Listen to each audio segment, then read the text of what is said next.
हर हर महादेव। राधे राधे। श्री शिवाय नमस्तुभ्यम। तो कैसे हैं आप सभी? मैं उम्मीद करती हूँ आप सभी लोग बहुत अच्छे होंगे। तो मेरा नाम है गीतांजलि सेन और मैं जोधपुर में रहती हूँ, लेकिन इस वक्त श्रावण में अपने घर भोपाल, जो कि कुबरेश्वर धाम सीहोर के पास ही है, तो मध्य प्रदेश में भोपाल है, वहाँ आई हुई हूँ। तो आज हम यहाँ पार्थिव शिवलिंग का निर्माण करेंगे और आपसे उम्मीद है कि आप सभी लोग इस वीडियो को, रिक्वेस्ट भी है साथ में, आप सभी लोग इस वीडियो को पूरा देखेंगे और तब आप वीडियो को पूरा देखेंगे तभी आपको पूरी जानकारी मिल पाएगी कि मैं वीडियो के माध्यम से आपको क्या बताने की कोशिश कर रही हूँ। तो हर हर महादेव। शुरू करते हैं आज का वीडियो। जैसा कि आप सभी लोग जानते हैं, श्रावण का पवित्र माह चल रहा है और आज नौमी तिथि है, श्रावण मास की पवित्र नौमी तिथि है, जिस दिन हम जो कुछ उपाय करते हैं हमारी घर की सुख समृद्धि के लिए, कर्ज की मुक्ति के लिए और हमारे शरीर के रोगों के लिए, हमारे उत्तम भविष्य के लिए हम अपने लिए कुछ कामना करते हैं। तो हम उसी सारी कामनाओं के लिए जो हमें भोलेनाथ से प्रार्थना करते हैं, उसी के लिए हमें सबसे पहले सबसे उत्तम और श्रावण में सबसे पवित्र और सबसे उत्तम चीज़ अगर कुछ है तो वो है श्रावण में पार्थिव शिवलिंग का निर्माण करना। तो आज हम अपने ही घर में पार्थिव शिवलिंग का निर्माण करके आप सभी को बताने वाली हूँ कि मैं पार्थिव शिवलिंग का निर्माण अपने ही घर में कितने आसान तरीके से कर सकते हैं। जो भी हमारे पास उपलब्ध होती हैं चीज़ें, हम उनसे इस प्रकार से पार्थिव शिवलिंग का निर्माण अपने घर में कर सकते हैं। आप देख सकते हैं जैसा कि गमले हमारे पास, हमारे घर के जो आंगन है वहाँ पर बहुत सारे गमले हैं जिसमें सभी प्रकार के पौधे हैं और 3-4 गमलों में हमने बेलपत्र लगा हुआ है। तो बस इन्हीं बेलपत्र के पौधों में, जैसा कि गुरुजी द्वारा बताया जाता है हर कथा में, कि हमें प्रदोष काल में, प्रदोष के दिन और सोमवार के दिन और बाकी दिन भी बेलपत्र के वृक्ष के नीचे विशेष मनोकामनाओं की पूर्ति के लिए हमें दीपदान करना चाहिए, दीप लगाना चाहिए। और बेलपत्र के नीचे और शमी के वृक्ष के नीचे यदि हम पार्थिव शिवलिंग का निर्माण श्रावण के पवित्र माह में करते हैं तो हमारे लिए बहुत ही उत्तम फल देने वाला होता है। महादेव हमारी सभी मनोकामनाएं पूरी करते हैं। तो आप सभी लोग इस वीडियो को ज़रूर देखिएगा, तभी आपको समझ आएगा कि हमें किस प्रकार से बहुत ही सरल तरीके से पार्थिव शिवलिंग का निर्माण और पूजन करनी है।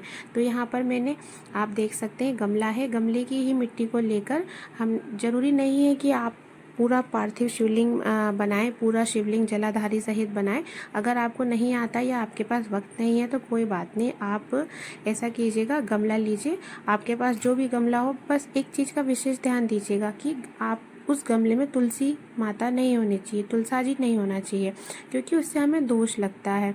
तो तुलसी जी ना हो, आप शमी हो, क्यों किसी भी फूल का वो हो, गमला हो, आप उसमें इस प्रकार से पूजन कर सकते हैं। सर्वप्रथम हमें क्या करना है, गोल सुपारी लेनी है। अगर आपके पास नहीं है तो कोई बात नहीं, आप हाथ जोड़ लीजिएगा। गोल सुपारी लेकर हमें सर्वप्रथम पूजनीय गणेश जी महाराज की पूजन करनी है। गणेश जी महाराज की पूजन हम कैसे करते हैं? पार्थिव शिवलिंग निर्माण के पहले गणेश जी, हम गोल सुपारी को गणेश जी मानकर और दूसरी गोल सुपारी को माता पार्वती मानकर उन पर अक्षत, पुष्प और चंदन से तिलक करके माता पार्वती जी पर रोली से तिलक करेंगे और इसके बाद में हम उनका पूजन करेंगे, उनसे प्रार्थना करेंगे कि आज हम पार्थिव शिवलिंग का निर्माण कर रहे हैं। और अगर आपके पास वक्त नहीं है तो कोई बात नहीं, आप हाथ जोड़कर सीधे सीधे प्रार्थना कर सकते हैं। अब चलिए आगे बताती हूँ आपको कि हमें पार्थिव शिवलिंग का निर्माण किस प्रकार करना है। यदि आप बहुत ज़्यादा रोगों से ग्रसित हैं, आपके को बहुत रोग है, बहुत तकलीफ़ है, शरीर में बीमारियां हैं, या फिर किसी घर में किसी और को बीमारियां हैं, बहुत तकलीफ़ में रहते हैं, तो आप ऐसा कीजिएगा कि जो ये मिट्टी है, मिट्टी का सिर्फ जब हम पार्थिव शिवलिंग के लिए मिट्टी को इकट्ठा करेंगे ना शिवलिंग बनाने के लिए, तो उसमें हमें काली मिर्च मिलानी है। काली मिर्च, 1-2 काली मिर्च कूट कर आप मिला सकते हैं। और अगर नहीं है आपके पास या आप भूल गए तो आप ऐसा कीजिएगा, जब शिवलिंग बन जाए, जब आप पूजन करें तो आप उस पर 1-2 काली मिर्च चढ़ा दीजिएगा, अपनी मनोकामना कहते हुए कि बाबा हम इस रोग से, हम इस बीमारी से परेशान हैं, आपसे विनती करते हैं, भोलेनाथ है, शंभुनाथ है, जगत पिता, आप हमें इन रोगों से मुक्ति दिलाइए, हम अगले श्रावण तक हमें इन रोगों से छुटकारा दिलाइए, हमें स्वस्थ कीजिए। बस इसी कामना करते हुए हमें शिवलिंग का निर्माण करना है। और शिवलिंग का निर्माण करने के बाद में हमें अक्षत हमारे पास हो तो हमें अक्षत चढ़ाना है। शिवलिंग पूजन में, पार्थिव शिवलिंग पूजन में, रुद्राभिषेक में सबसे महत्वपूर्ण मुख्य भूमिका होती है अक्षत की। अक्षत बेलपत्र, शमी पत्र की, है ना। तो आपके पास में एक बेलपत्र हो तो आप बेलपत्र हो तो आप एक बेलपत्र चढ़ाइए। और सबसे पहले हमें यहाँ पे शिवलिंग का निर्माण करने के बाद में शुद्ध जल से बाबा का अभिषेक करेंगे। उसके बाद में पंचामृत लीजिएगा, आपके पास पंचामृत हो, दूध, दही, घी, शक्कर, शहद, जो भी आपके पास पंचामृत हो आप थोड़ा सा वो लेकर भोलेनाथ जी पर चढ़ाइएगा। शिवलिंग जो हमने पार्थिव स्वरूप बनाया है भोलेनाथ का, हमें उन पर पंचामृत से अभिषेक करना है। हमें मिट्टी जो हमने लिया उसका ही हमने पार्थिव शिवलिंग बनाया। अब आप सोच रहे होंगे पार्थिव शिवलिंग बनाएंगे पूरा तो भी हम पंचामृत से अभिषेक कर सकते हैं। नहीं, ऐसा नहीं है। आप ओनली सिर्फ मिट्टी का लिंग स्वरूप बना लीजिए। अगर आपके पास वक्त नहीं है तो आप वो ही बनाइए और बनाकर इस प्रकार से आप पूजा कर सकते हैं। बहुत ही सरल, बहुत ही आसान और बहुत ही कहने का मतलब अचूक उपाय होता है। एक तरीके से सावन में पार्थिव शिवलिंग का विशेष फल होता है, पार्थिव शिवलिंग निर्माण का। हमारे पास पंचामृत है, हम पंचामृत से अभिषेक करेंगे। यहाँ पे मैंने पंचामृत से पहले अभिषेक कर दिया था और ये पूजन भी कर ली थी। पूजन करने के बाद में मेरा दिया जब तक जल रहा है तब तक मैं बाबा का ही स्मरण कर रही थी, तो मैंने वीडियो बनाया आप सभी को बताने के लिए कि सबसे पहले हमने जल चढ़ाना है।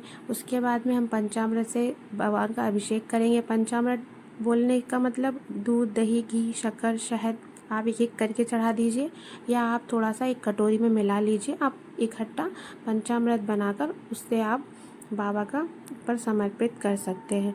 और आप चंदन जो आपके पास होता है ना, चंदन, वो आप चंदन लगाइए भोलेनाथ पर और उन पर काली तिल चढ़ाइए। काली तिल चढ़ाने से क्या होता है, हमारे घर में, हमारे परिवार में जो कलेश होता है वो कलेश ख़त्म होता है।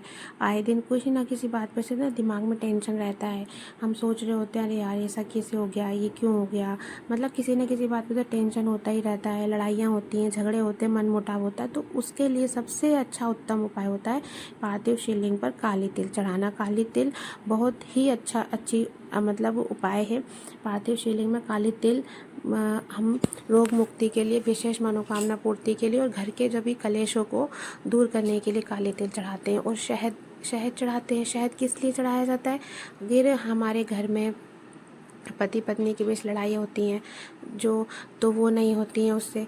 और मतलब कहने का कि हमारे परिवार में सभी के साथ हमारे संबंध जो है ना वो मधुर होते हैं, क्योंकि शहद मधुरता का प्रतीक होता है, मिठास का प्रतीक होता है। तो ये हमारे घर में जब हम पार्थिव शिवलिंग का निर्माण करते हैं ना, तब शहद द्वारा जब हम अभिषेक करते हैं भोलेनाथ जी पर तो हमारे रिश्तों में मधुरता आती है, हमारे संबंध में मधुरता आती है, मिठास आती है, इसलिए चढ़ाया जाता है। और दूसरा ये है गंगा जल।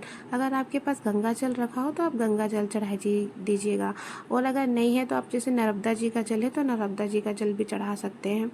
तो आप गंगा जल 2 बूंद अगर आपके पास हो तो 2 बूंद चढ़ा सकते हैं। गंगा जल चढ़ाने से क्या होता है, हमारे द्वारा जो भी हमसे गलती हुई है, जो भी हमसे पाप हुए हैं ना, हम गंगा जी में जाकर तो स्नान नहीं कर सकते हर दिन, है ना, पाप नहीं धो सकते, लेकिन उसके लिए हम भोलेनाथ से क्षमा प्रार्थना करते हुए और हमारे जो भी दोष लगे होते हैं, जैसे काल सर्प दोष है, पितृ दोष है और शनि दोष से, हम इससे छुटकारे के लिए हम जो है 2 बूंद ही सही या 1 चम्मच सही गंगा जल से हम बाबा भोलेनाथ का अभिषेक करते हैं। तो जब हम पार्थिव शिवलिंग बनाएं, अगर आपके पास गंगा जल है तो आप गंगा जल चढ़ा दीजिएगा। और इसके बाद में वस्त्र स्वरूप हमें क्या चढ़ाना है, वस्त्र स्वरूप हमें भोलेनाथ जी पर वो चढ़ाते हैं कलावा, जिसको कि हम कलावा और ये जो बोलते हैं ना मोली, लाल कलर का मोली, लच्छा, कलावा, जो भी आपके यहाँ बोलते हो, वो आप वस्त्र स्वरूप के हम आपको वस्त्र अर्पण कर रहे हैं, समर्पित कर रहे हैं, तो आप वो वस्त्र स्वरूप चढ़ा सकते हैं।